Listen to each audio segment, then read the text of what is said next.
We're talking with IVE Group, which is an ASX listed company, IGL, market cap around 320 million. The company, believe it or not, has been around since 1921. It specialises in creative services, data-driven communications, integrated marketing, production and distribution. We have with us the Executive Chairman, Geoff Selig. Geoff, thanks for your time. Nice to meet you in person. Good to be here. Now, you've recently put out your full year results. Can you give us the highlights of those? Yeah, sure. No, it was a strong bounce back from FY21. There was some uncertainty going into FY22, prevailing uncertainty, and certainly from our perspective, a strong uplift in revenue, roughly 16%, and roughly 66% increase in net profit after tax. So a very solid set of financials for full year FY22, which we're very pleased with. In the client base, there's a range of corporates and leading retailers there, from Chemist Warehouse, Westpac, Woolworths, Aldi, L'Oreal, quite a broad diversity of customers and sectors in which they operate.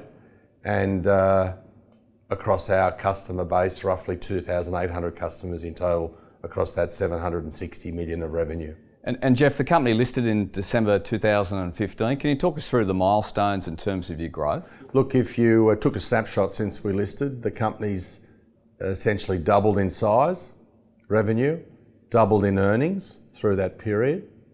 We have a very high cash generation business, so our dividend yield is very healthy. We've paid $115 million of fully franked dividends since we listed. The dividend we just paid in FY22 was 16% up on the full year dividend the previous year. And through all that, notwithstanding the doubling the size of the business and the strong dividend yield, our net debt is below $80 million. That's our net debt to EBITDA is less than 1 times, or about 1 time. So strong growth, strong cash flow, healthy dividend, and our balance sheet, as a result, leaves us with capacity of about $40 odd million to pursue further growth opportunities, in addition to our $55 million of undrawn facilities. So I think the journey, albeit COVID interrupted for a couple of years there, since we listed, has been a very strong story. And of course, you've attracted some institutional investors along the way as well. Absolutely. We've got a nice split in terms of retail and institutional investors, and some family offices mixed in there as well. So, and certainly a lot of renewed interest in our stock the last 6 months, given the strong dividend yield and cash flow and the fundamentals of the business. And of course, it's been a busy period, Geoff. You've announced the acquisition of the printing business of Vato. Can you talk us through the significance of this? Yeah, look, the first point I'd make is across our 760 million of revenue, we don't have one headline competitor.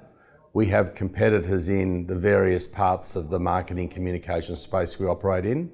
And it's fair to say that structurally, we have far less competitors today than what we did 10 years ago. So we compete and have competed with this company called Ovato, listed company Vato, in one part of our business for a number of years. They went into VA about 5 or 6 weeks ago, and just last week we had the ACCC's approval to proceed with the acquisition of the majority of their assets. So they are the number 2 player, we are the number 1 player by size in that market. So at the end of the integration process, we will hold close to 100% of that part of the market. So it's $160 million worth of revenue that they are producing here in Australia, and essentially over an 18-month period, we will integrate that $160 million along with some of their equipment into IVE's existing 3 sites in that part of our business across New South Wales and Victoria. So for us, a really neat opportunity, and quite significant in terms of revenue in the context of our $760 million of turnover to start with for FY22. And Geoff, post the Vato acquisition, which you're bedding down at the moment, what sort of pipeline in terms of future acquisitions or of the sort is there looking forward? Yeah. Now, we would look at three areas when we talk about growth opportunities. The first would be organic initiatives. Secondly, bolt-on acquisitions. And third would be more strategic acquisitions. If I look at the first of those, organic, our Lasoo investment and Lasoo strategy that we've been working on over the last 18 months that we announced at the full year's results is an important initiative for us. It's historically been an aggregated digital catalogue site that we've owned for a couple of years, but it's been around for 15. We've invested just under 5 million rebuilding that platform over the last 12 months. And in mid-September, it goes live as an e-commerce marketplace. We have already 200,000 active users a month come to the Lasoo site and have done for many years. And we've signed up 80 of Australia's leading retailers to the new Lasoo platform when we go live in mid-September, which also coincides with a $4 million go-to-market campaign across TV, radio, print media, social, right across every conceivable marketing communications platform. So we're very excited about the re-platformed and relaunch of Lasoo that's about to take place very shortly. That's a very important strategic organic initiative for us. We've done a number of bolt-on acquisitions over the years. We did 2 bolt-on acquisitions in FY22, the year just complete, out of Victoria, essentially, in the area of retail display and third-party logistics, 3PL for our business. So we continue to see opportunities in the bolt-on acquisition space if they're attractive, low multiples, and we can easily integrate them into our existing footprint.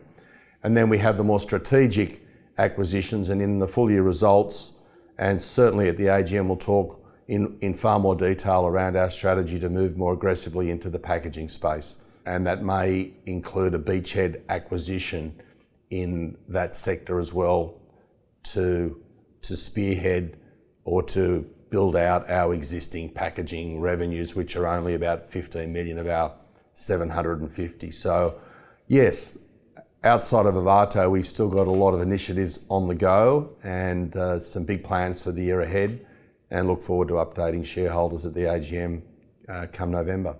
And you've had a cracker year. I mean, the share price is up 28% in what's been a weak and volatile market. Shareholders are always looking forward. What are some of the milestones and achievements they could potentially look towards? Yeah, look, we decided to put our F23 guidance in our full year results. So we've guided a number of 36 million for our NPAT for FY23. That would be 9% up on FY22 NPAT, and as I said, FY22 NPAT was 66% up on FY21, so 9% guidance in terms of NPAT.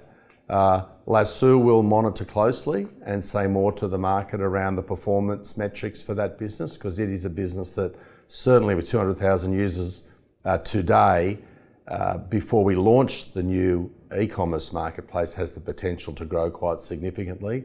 And then certainly through those other opportunities of packaging and some bolt-on opportunities, if they come along, will be earnings accretive as well, outside of the earnings accretion that will be generated from the Ovato acquisition.